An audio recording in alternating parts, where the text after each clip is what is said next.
Assalamualaikum warahmatullahi wabarakatuh. Halo guys, jumpa lagi bersama saya di channel DST45. Oke, hari ini saya akan memberikan tutorial mengganti coolant atau air radiator di motor Suzuki GSX-R 150. Oke, langsung aja kita siapin peralatannya. Ada kunci L4, L5, obeng plus ini untuk buka bodi. Kemudian ada kunci T8 untuk buka baut pembuangan air radiatornya. Wadahnya jangan lupa, dan yang paling penting adalah coolant yang baru. Oke, langsung aja kita buka dulu bodinya. Pelan-pelan aja, nggak usah buru-buru, santai. Yang penting selamat. Jangan sampai ada yang patah, karena biasanya bodi ini sangat rawan sekali patah. Jadi pelan-pelan aja, santai. Sebagai informasi buat teman-teman, coolant ini kan fungsinya sebagai pendingin mesin. Kalau keseringan terkena panas, maka kualitasnya akan semakin menurun. Nah, kalau kualitasnya udah menurun, maka coolant ini akan kurang efektif dalam proses pendinginan mesin. Yang efeknya mesin bisa cepat panas, padahal baru beberapa kilometer, tapi mesin udah kerasa panas banget. Dan kalau itu dibiarin aja, bisa sampai mesinnya overheat, panas berlebih gitu. Bahkan yang terparah mungkin bisa sampai ring piston atau pistonnya itu macet. Kalau udah kayak gitu, ya mau gak mau harus ganti ring piston. Dan itu butuh biaya yang gak sedikit gitu, mahal banget. Jadi sebelum itu semua terjadi, mending kita rawat pendinginnya dengan cara rutin mengganti coolant atau air radiatornya secara rutin. Nah, pabrikan sendiri itu menyarankan penggantian coolant itu setiap 8.000 km sekali. Jadi kalau udah 8.000 km ganti coolant itu, supaya kualitasnya tetap terjaga dan mesin bisa lebih awet gitu kan, terawat kalau misalkan pendinginnya itu berfungsi dengan baik. Oh ya, cara ini tidak hanya berlaku untuk Suzuki GSX aja ya, tapi buat motor-motor lain juga bisa, karena pada dasarnya cara penggantian air radiator itu semua motor sama, cuma yang beda itu posisi pembuangannya doang. Jadi kalau kalian yang bukan pengguna GSX bisa juga pakai cara ini, tapi cari baut pembuangannya sendiri. Biasanya baut pembuangan itu ada ringnya gitu kan, satu-satunya. Kalau yang lainnya kan nggak pakai ring. Kalau baut pembuangan air radiator biasanya ada ringnya.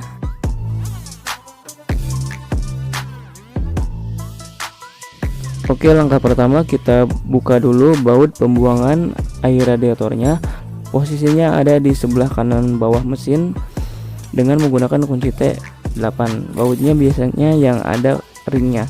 Sambil kita siapin wadah untuk menampung air radiatornya.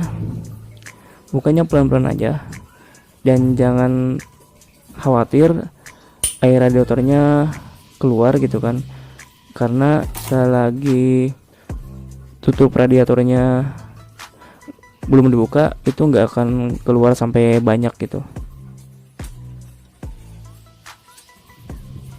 Tuh, nggak keluar kan. Kemudian kita buka tutup radiatornya yang di bagian atas ini. Ini lumayan keras, jadi hati-hati aja. Sambil kita siapin wadah untuk menampung air radiator yang bekasnya. Karena pas tutupnya dibuka, itu airnya langsung keluar kencang banget. Jadi langsung disiapin aja di bawah buangannya.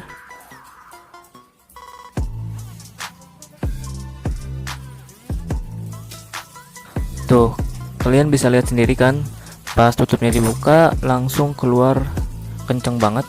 Kalau bisa sih sediain wadah yang agak gede ya, karena saya pakai ini juga masih tumpah kemana-mana gitu. Pokoknya wadah yang agak gedean lah, biar enak gitu kan, nggak bleber kemana-mana. Sambil kita tunggu aja airnya surut.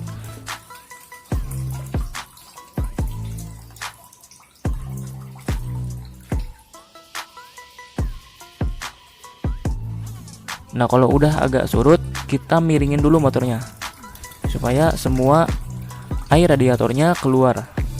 Pelan-pelan aja. Nah, gini, dimiringin biar airnya keluar semua gitu. Kalau udah agak surut, biarin aja dulu. Kita beralih ke sebelahnya, yaitu di tangki cadangannya. Nah, ini tangki cadangannya. Jadi tangki cadangan ini fungsinya untuk menampung coolant cadangan. Jadi kalau misalkan coolant di dalam radiator itu kurang, nanti diambil dari tangki cadangan ini. Kita buka dulu selangnya. Caranya kita buka dulu kancingnya pelan-pelan. Kemudian kalau udah kebuka, tinggal dicabut aja sambil siapin wadah di bawahnya supaya nggak langsung belepotan kemana-mana gitu. Yang saya pakai botol bekas yang tahun kemarin gitu, karena nggak ada lagi wadah.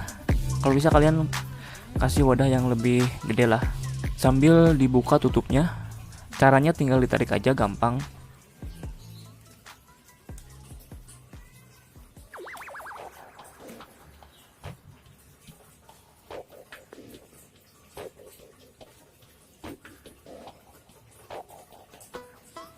Nah, kalau udah kekuras semua, kita pasang lagi selangnya.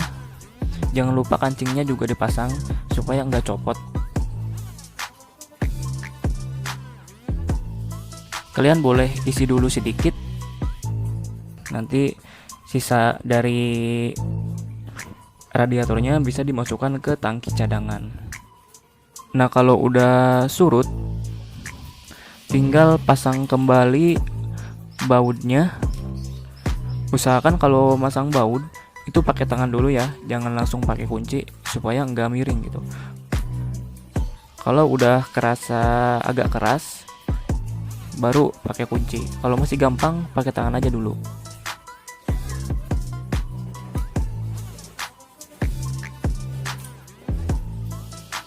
Nah, ini coolant penggantinya.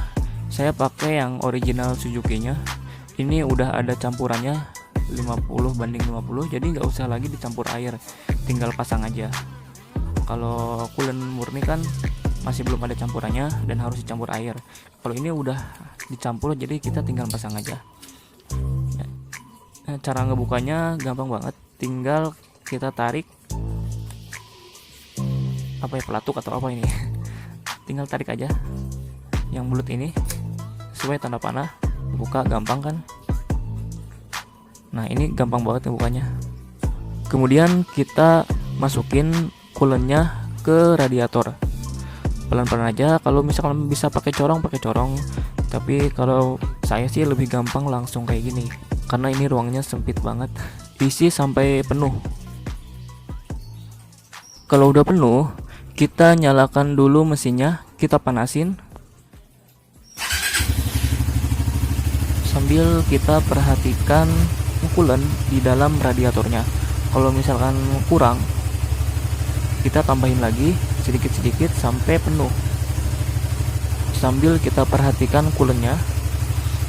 Kalau misalkan ada gelembung, itu tandanya di dalam radiatornya itu ada udara. Jadi kita biarin dulu gelembungnya itu habis sampai udara di dalam radiatornya itu keluar semua gitu kan. Nah, kalau udah nggak ada gelembung lagi, itu tandanya di dalam radiatornya itu udah nggak ada udara. Jadi kita bisa langsung tutup. Selagi masih ada udara, biarin aja dulu. Kalau kurang tambahin, kalau masih ada gelembung biarin. Sambil kita nunggu mesinnya panas dulu ya, karena air radiator itu nggak akan kemana-mana selagi kondisi mesinnya masih dingin. Nah, setelah mesinnya panas, otomatis kan coolant ini bekerja menyerap panas dari mesin. Nanti di situ coolantnya mulai bersirkulasi.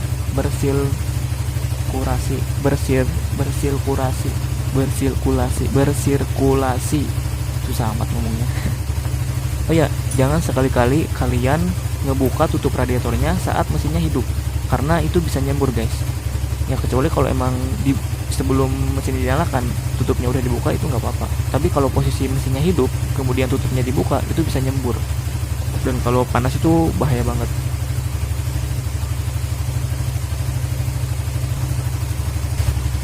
Nah, ini udah nggak ada gelembung lagi ya, jadi langsung aja kita tutup.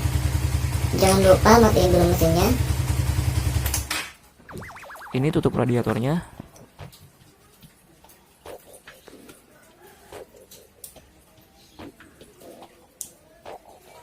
Dan pastikan posisi tutupnya kayak gini guys, jadi ngunci ini. Nah kemudian kita masukin sisa coolant-nya ke tangki cadangan, diisinya sampai batas maksimum aja.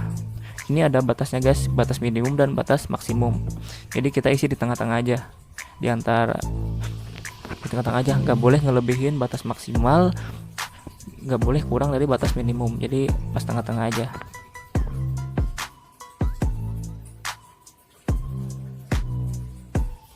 Kalau udah, tinggal ditutup aja tutupnya, dan proses penggantian coolant itu udah selesai. Tinggal kita pasang lagi bodinya dan motor udah siap digunakan lagi. Selamat mencoba. Terima kasih sudah nonton videonya. Jangan lupa subscribe, like, dan komen. Kurang lebihnya saya mohon maaf. Wassalamualaikum warahmatullahi wabarakatuh.